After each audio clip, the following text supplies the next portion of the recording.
हनुमान जी सब देवों को हाथ जोड़ के नमन करते हैं और अपने पिता पवन देव, भगवान श्री राम और श्री लक्ष्मण जी को प्रणाम करते हैं कार्य की सफलता के लिए। समुद्र की एक महान छलांग लगाने के लिए वे महेंद्र पर्वत पर अपना भार डालते हैं। पूंछ को धरती पर मार कर वे लंका के लिए कूद पड़ते हैं।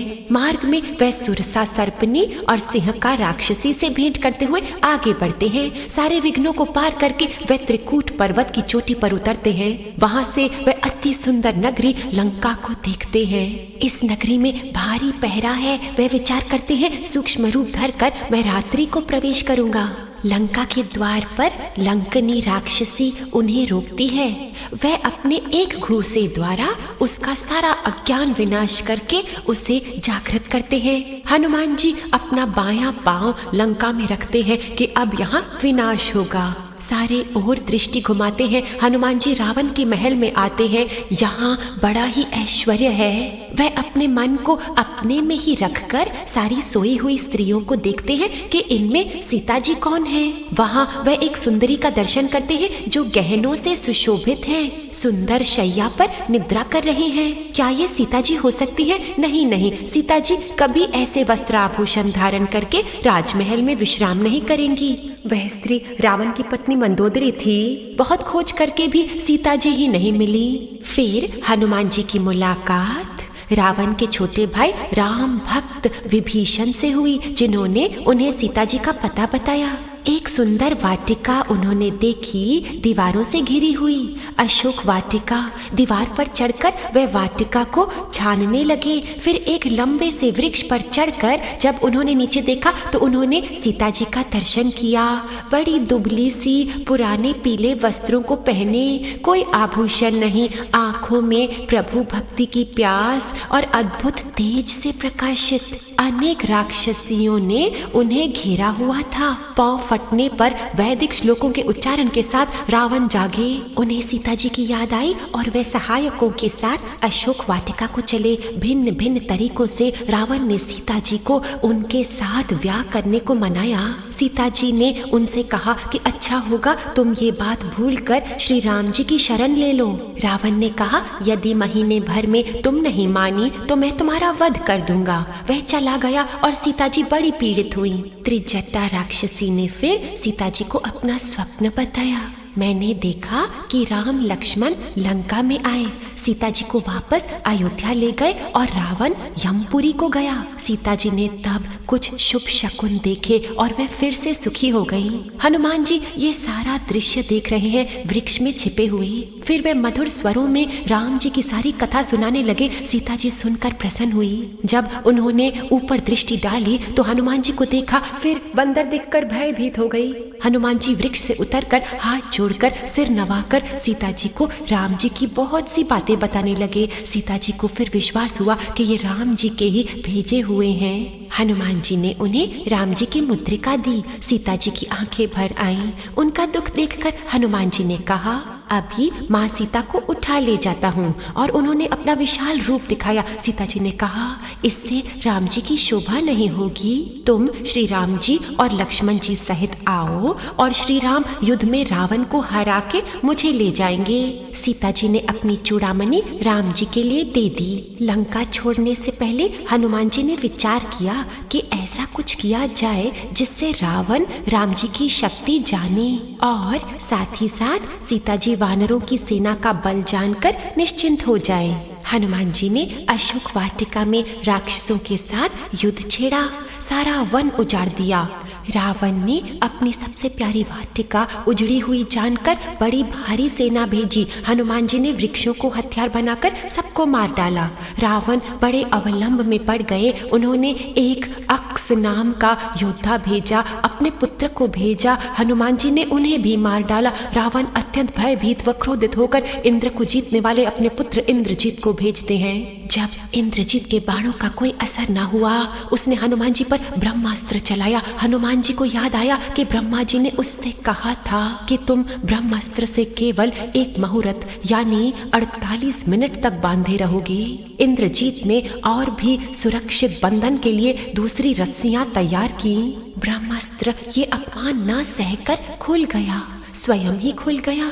इसको देखकर मेघनाथ को बड़ा आश्चर्य हुआ। उसे और भी आश्चर्य हुआ क्योंकि हनुमान जी ने अपने को समर्पण कर दिया ताकि वह रावण के दरबार में घसीटा जाए। दरबार और रावण अनगिनत रत्नों से सुशोभित हो रहे थे। हनुमान जी ने रावण से निर्भय बात की, अपना परिचय दिया, अशोक वन के उजाड़ने का मकसद बताया, स्वामी श्री राम जी के महाबल के बारे में बताया, रावण की गलत करतूतों के होने वाले फल बताए और उन्हें सुझागी भी दी कि सीता को लौटा दो और श्री राम जी की शरण ले लो।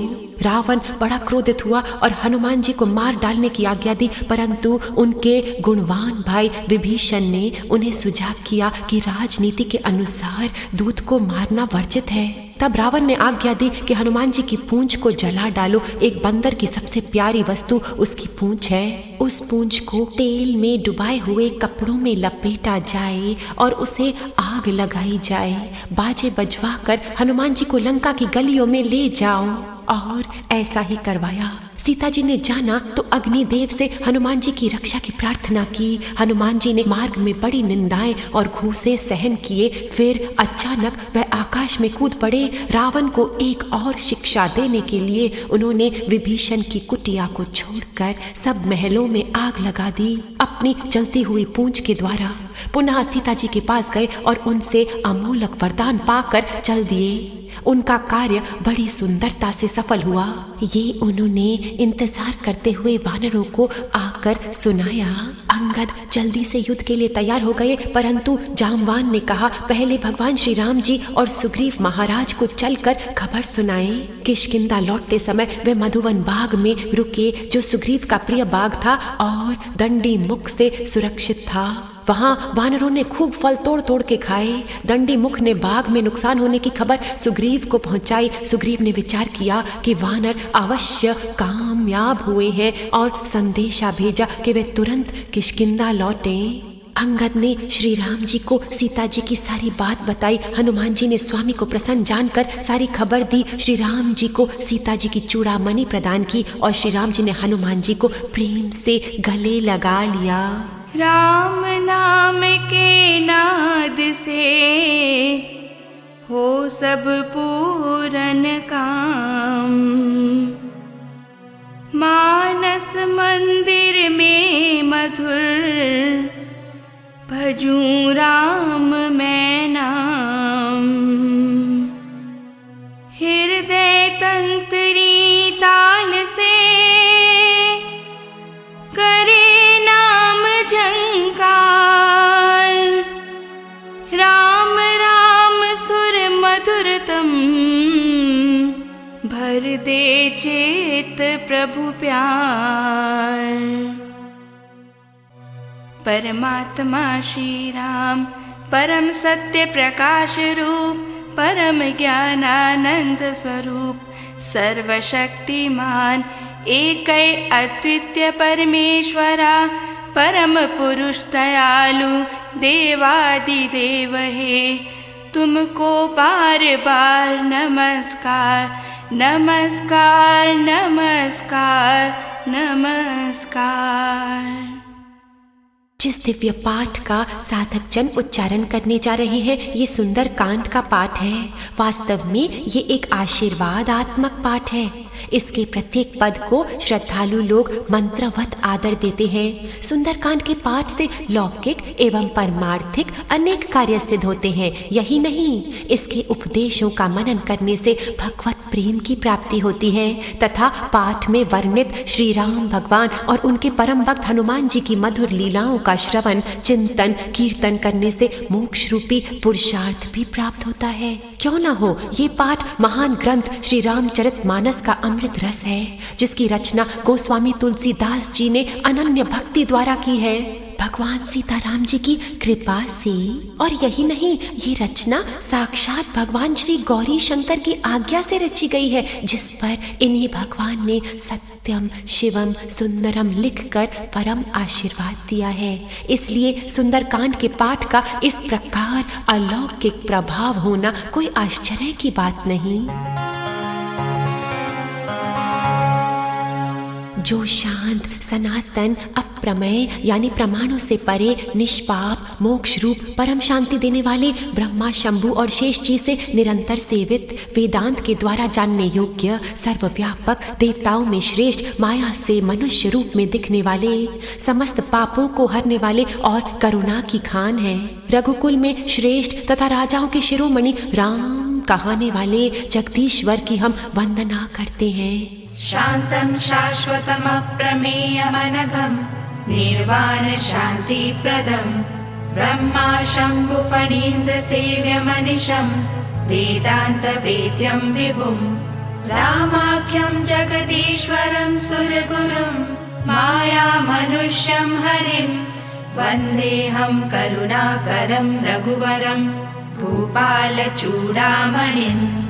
हे रघुनाथ जी, हम सत्य कहते हैं और फिर आप सबके अंतर्यामी ही हैं कि हमारे हृदय में दूसरी कोई इच्छा नहीं है। हे रघुकुल श्रेष्ठ, हमें अपनी पूर्ण भक्ति दीजिए और हमारे मनों को काम आदि दोषों से रहित कीजिए। नान्यास्पृहा रघुपते हृदये स्मदीये सत्यं वदामि च भवान् अखिलान्तरात्मा भक्तिं प्रयच्छ रघुपुङ्गव निर्भरां मे कामादिदोषरहितं कुरु मानसं च।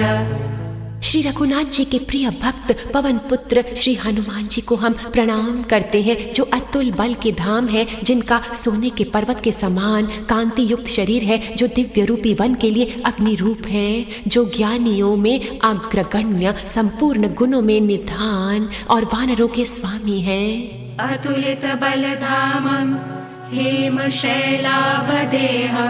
धनुजवन कृशानुं ज्ञानिनाम् अग्रगण्यं सकलगुणनिधानं वानराणामधीशं रघुपतिप्रियभक्तं वातजातं नमामि। जामवान के सुंदर वचन सुनकर हनुमान जी के हृदय को बहुत ही भाए। वे बोले, हे भाई, तुम लोग सहन शक्ति रखकर कंद मूल फल खाकर तब तक मेरी राह देखना जब तक मैं सीता जी को देखकर लौट कर ना आऊं। काम अवश्य होगा क्योंकि मुझे बहुत ही हर्ष हो रहा है। ये कहकर और सबको मस्तक नवाकर तथा हृदय में श्री रघुनाथ जी को धारण करके हनुमान जी हर्षित होकर चले। समुद्र के तीर पर एक सुंदर पर्वत था। हनुमान जी खेल से ही कूदकर उसके ऊपर जा चढ़े और बार बार श्री रघुवीर का स्मरण करके अत्यंत बलवान हनुमान जी उस पर से बड़े वेग से उछले। जिस पर्वत पर हनुमान जी पैर रखकर चले वह तुरंत ही पाताल में धंस गया। जैसे श्री रघुनाथ जी का अमोघ बाण चलता है उसी तरह हनुमान जी चले। समुद्र ने उन्हें श्री रघुनाथ जी का दूत जानकर मैनाक पर्वत से कहा कि हे मैनाक, तुम इनकी थकावट दूर करने वाले हो। जिमि अमोघ रघुपति करबाना ए भांति चले हनुमाना जामवंत के वचन सुहाए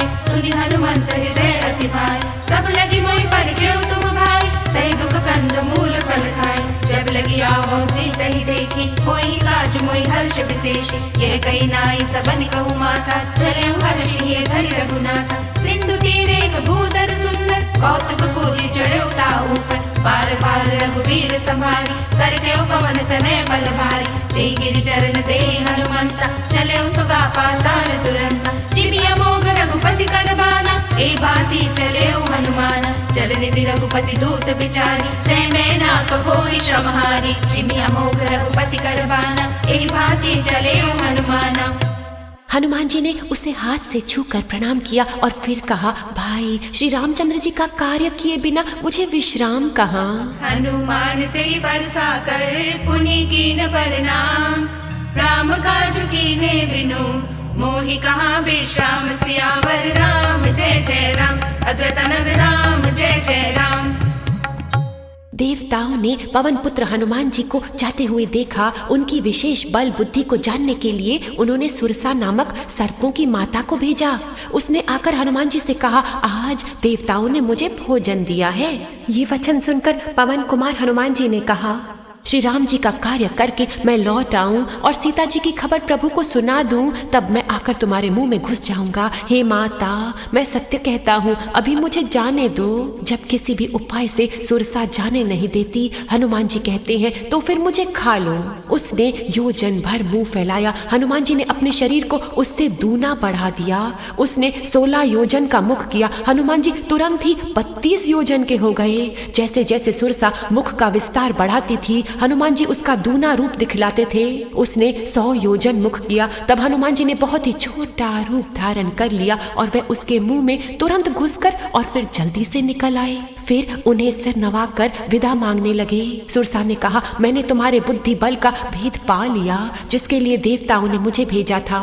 जिमि अमोघ रघुपति कर बाना, ए भांति चले ओ हनुमान। जात पवन सुत देवन देखा, जाने कहूँ बल बुद्धि विशेषा। सुरसा नाम अहिर के माता, पट इनि आई कही तेहि बाता। आज सुरन मोहि दीन आहारा, सुनत बचन कह पवन कुमारा। राम काज करि फिर मैं आवो, सीता कहि सुधि प्रभु ही सुनाओ। तब तब बदन बैठियो आई, सत्य कहूँ मोहि जान दे माई। कवने हूँ जतन दे नहीं जाना, रस सिन मोहि कहे हनुमान। जो जन भरि तेहि बदन पसारा, कपितनु कीन दुगुन विस्तारा। 16 जो जन मुख तेहि गयो, तुरत पवन सुत 32 भयो। जस जस सुरसा बदन बढ़ावा, तासु दून कपि रूप दिखावा। सत जो जन तेहि आनन कीना, अति लघु रूप पवन सुत लीना। बदन पैठि पुनि बाहिर आवा, मागा विधाता ही सिरुनावा। मोहि सुरन जेहि लागे पठावा, बुद्धि बल मर्म तोर मैं पावा। जिमि अमोघ रघुपति कर बाना, ए भांति चले ओ हनुमाना। तुम श्री रामचंद्र जी का सब कार्य करोगे, क्योंकि तुम बल बुद्धि के भंडार हो। ये आशीर्वाद देकर वह चली गई। तब हनुमान जी हर्षित होकर आगे चले।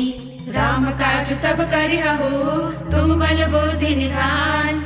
आशीष देई गई सो, हर्षि चलो हनुमान। सियावर राम जय जय राम, अद्भुत आनंद राम जय जय राम। समुद्र में एक राक्षसी रहती थी। वह माया से आकाश में उड़ते हुए पक्षियों को पकड़ लेती थी। आकाश में जो जीव जंतु उड़ा करते थे, जल में उनकी परछाई देखकर पकड़ लेती थी। परछाई पकड़ लेने पर वह उड़ नहीं सकते थे, फिर वह उन्हें खा जाती थी। उसने वही छल हनुमान जी से भी किया। हनुमान जी ने तुरंत ही उसका कपट पहचान लिया।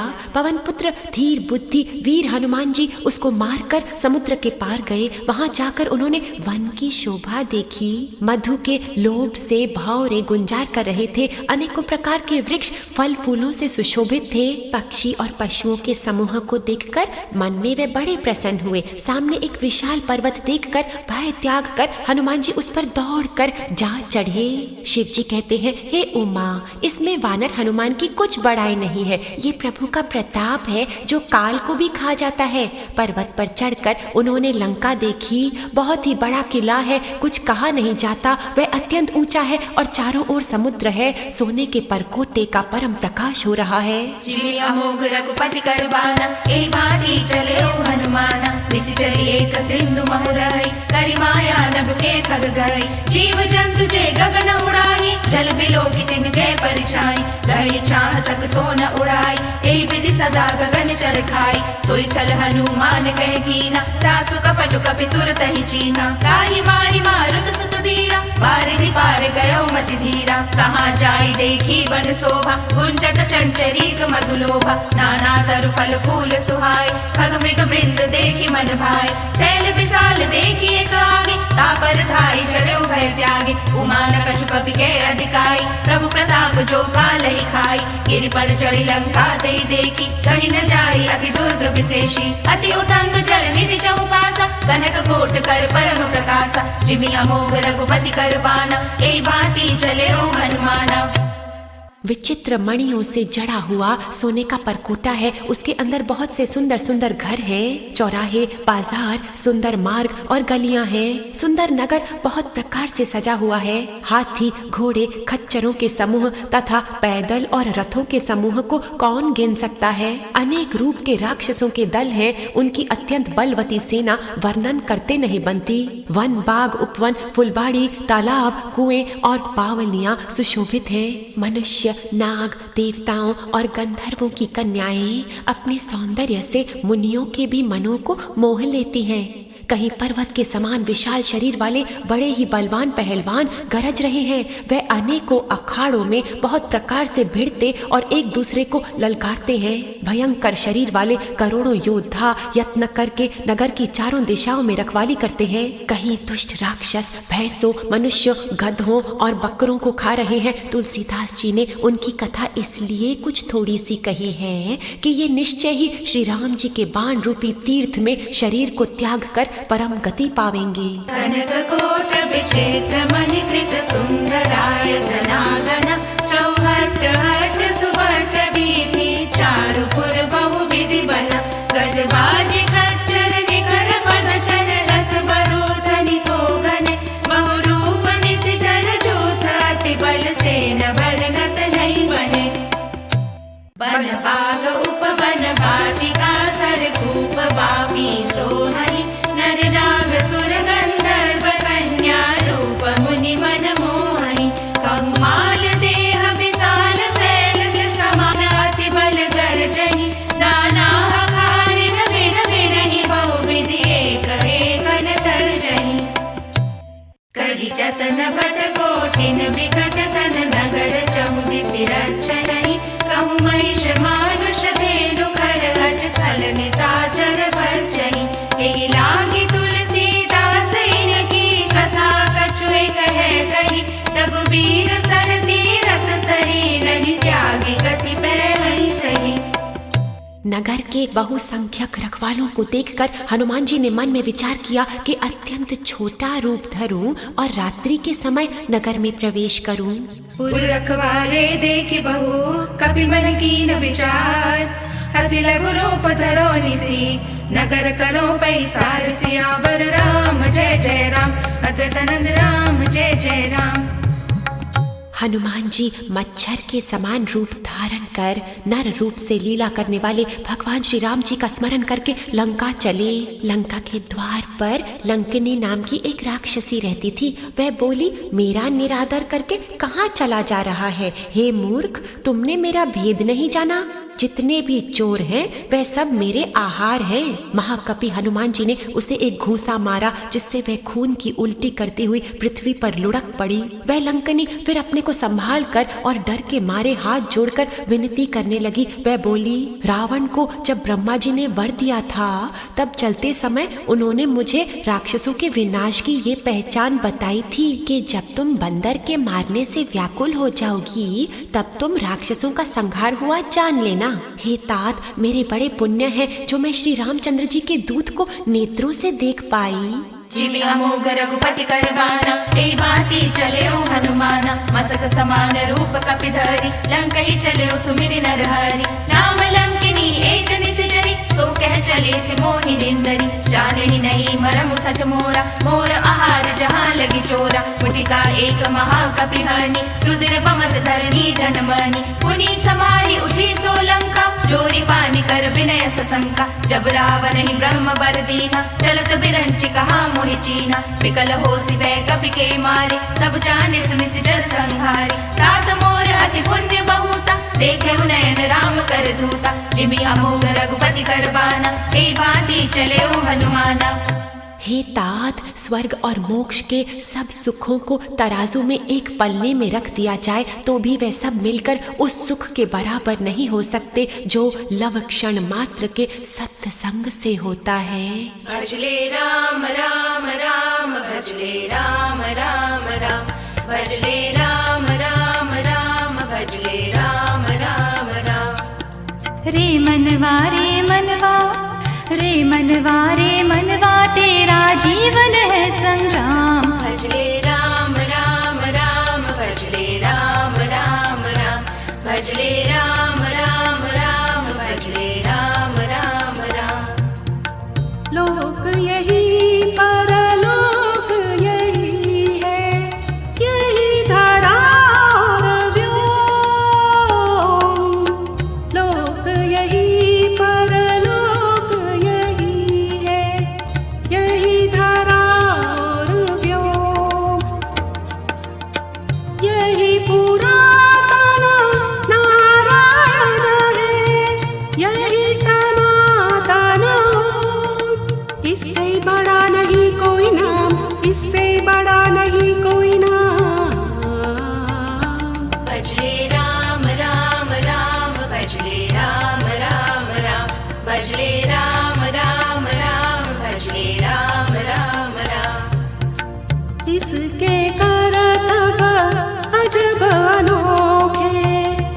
अजब किसके थे। सूर्य चंद्र के दीप जलाता, बिन बाती बिन तेल, यही सवारे सारे काम, यही सवारे सारे काम। भजले राम राम राम, भजले राम राम राम, भजले राम राम राम, भजले राम राम राम। रे मनवा रे मनवा, रे मनवा रे मनवा, तेरा जीवन है संग्राम। भजले राम राम राम, भजले राम राम राम, भजले राम राम राम, भजले राम राम राम, भजले राम राम राम, भजले राम राम राम, भजले राम राम राम, भजले राम राम राम। तात स्वर्ग अपवर्ग सुख, धैर्य तुला एक अंग, तूल न ताहि सकल मिली, जो सुख लव सतसंग। सियावर राम जय जय राम, अद्वैतानंद राम जय जय राम। लंकिनी ने कहा, अयोध्यापुरी के राजा श्री रघुनाथ जी को हृदय में रखे हुए नगर में प्रवेश करके सब काम कीजिए। जिसे श्री रामचंद्र जी ने एक बार कृपा से देख लिया, उसके लिए विष अमृत हो जाता है। शत्रु मित्रता करने लगते हैं, समुद्र गाय के पांव के बराबर हो जाता है। जिसे श्री रामचंद्र जी ने एक बार कृपा से देख लिया, अग्नि में शीतलता आ जाती है और हे गरुड़ जी, सुमेरु पर्वत उसके लिए रज के समान हो जाता है। तब हनुमान जी ने बहुत ही छोटा रूप धारण किया और भगवान का स्मरण करके नगर में प्रवेश किया। उन्होंने एक एक महल की खोज की, जहां तहां असंख्य योद्धा देखे। फिर वे रावण के महल में गए। वहां महल अत्यंत विचित्र था, जिसका वर्णन नहीं हो सकता। हनुमान जी ने रावण को शयन करते हुए देखा, परंतु महल में जानकी जी नहीं दिखाई दे रही। फिर एक सुंदर महल दिखाई दिया, वहां भगवान का एक अलग स्थान बना हुआ था। अब मोहि भरोसा हनुमंता, बिनु हरि कृपा मिलहि नहीं संता। प्रभसि नगर की जय सब काजा, हृदय राखी कौशलपुर राजा। धरल सुधारि पुकारहि मिताई, गोपद सिंधु अनल सितलाई। गरुड़ सुमेरु रेणु समताही, राम कृपा करि चितवा जाहि। अति लघु रूप धर्यो हनुमाना, बैठा नगर सुमिरि भगवाना। मंदिर मंदिर प्रति करि सोधा, देखे जहाँ तहाँ अगणित जोधा। गयो दसानन मंदिर माही, अति विचित्र कही जात सुनाही। शयन किए देखा कपि तेहि, मंदिर महु नदी के बैदेहि। भवन एक पुनि देख सुहावा, हरि मंदिर तह भिन्न बनावा। अब मोहि भरोसा हनुमंता, बिनु हरि कृपा मिलहि नहीं संता। वह महल श्री राम जी के धनुष बाण के चिन्ह से अंकित था। उसकी शोभा वर्णित नहीं की जा सकती। वहां नवीन नवीन तुलसी के वृक्ष समूह को देखकर कपिराज श्री हनुमान जी हर्षित हुए। रामायुध अंकित गृह, शोभा वर्णि न जाय। नव तुलसी का वृंद तहाँ, देखी हर्ष कपिराय। सियावर राम जय जय राम, अंतरानंद राम जय जय राम। लंका तो राक्षसों के समूह का निवास स्थान है, यहाँ साधु पुरुष का निवास स्थान कैसे? हनुमान जी मन में इस प्रकार तर्क करने लगे। उसी समय विभीषण जी जागे। उन्होंने जागते ही राम नाम का उच्चारण किया। हनुमान जी ने उन्हें सज्जन जाना और हृदय में हर्षित हुए। उन्होंने विचारा, इनसे हट करके अपनी ओर से ही परिचय कर दूंगा, क्योंकि साधु से कार्य की हानि नहीं हो सकती। ब्राह्मण का रूप धारण करके हनुमान जी ने उन्हें पुकारा। सुनते ही विभीषण जी उठकर वहां आए। प्रणाम करके कुशल पूछी, हे ब्राह्मण देव, अपनी कथा समझाकर कहिए, क्या आप हरि भक्तों में से कोई हैं? क्योंकि आपको देखकर मेरे हृदय में अत्यंत प्रेम उमड़ रहा है। अथवा क्या आप दीनों से प्रेम करने वाले स्वयं श्री राम जी ही हैं, जो मुझे वड़भागी बनाने आए हैं? अब मोहि भरोसा हनुमंता, बिनु हरि कृपा मिलहि नहीं संता। लंका निश्चर निकर निवासा, यहाँ कहाँ सज्जन कर बासा। तेहि समय विभीषण जागा, राम राम तेहि सुमिरन कीना, हृदय हर्ष कपि सज्जन जीना। ऐसन हठि कर हऊँ पहचानी, साधु ते होई न कारज हानि। विप्र रूप धरि बचन सुनाए, सुनत विभीषण उठि तह आए, करि प्रणाम पूछी कुशलाई। विप्र कहु निज कथा बुझाई, कि तुम हरिदासन मह कोई, मोरे हृदय प्रीति अति होई। कि तुम राम दीन अनुरागी, आयहु मोहि करन बड़ भागी। अब मोहि भा भरोसा हनुमंता, बिनु हरि कृपा मिलहि नहीं संता। हनुमान जी ने श्री रामचंद्र जी की सारी कथा कहकर अपना नाम बताया। सुनते ही दोनों के शरीर पुलकित हो गए और श्री राम जी के गुण समूह को स्मरण करके दोनों के मन मग्न हो गए। तब हनुमंत कही सब राम कथा निज नाम, सुनत जुगल तन पुलक मन, मगन सुमिरि गुण ग्राम। सियावर राम जय जय राम, अंतरानंद राम जय जय राम। विभीषण जी ने कहा, हे पवन पुत्र, मेरी रहनी सुनो।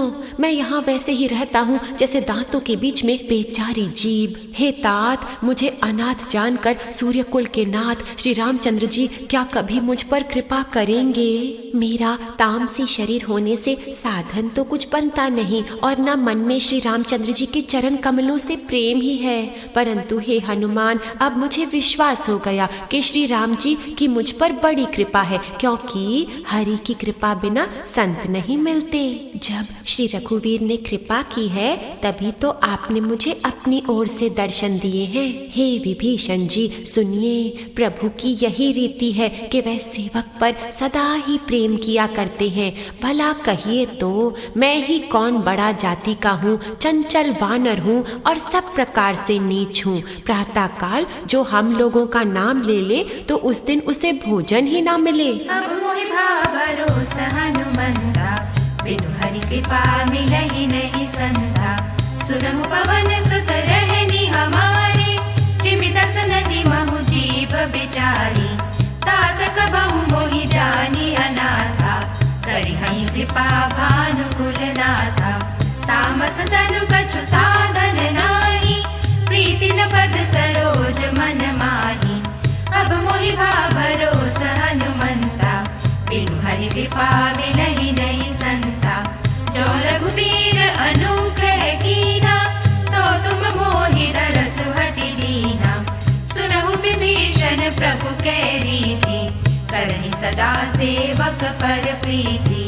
कहु कवन मैं परम कुलीना, कपि चंचल सबहि विधिहीना। प्रात लई जो नाम हमारा, तेहि दिन ताहि न मिले आहारा। अब मोहि भा भरोसा हनुमंता, बिनु हरि कृपा मिलहि नहीं संता। हे सखा सुनिए, मैं ऐसा अधम हूँ पर श्री रामचंद्र जी ने तो मुझ पर भी कृपा ही की है। भगवान के गुणों का स्मरण करके हनुमान जी के नेत्रों में जल भर आया। अस्मै अधम सखा सुनु, मोहु पर रघुबीर। कीन्ही कृपा सुमिर गुण, भरे बिलोचन नीर। सियावर राम जय जय राम, अंतरानंद राम जय जय राम।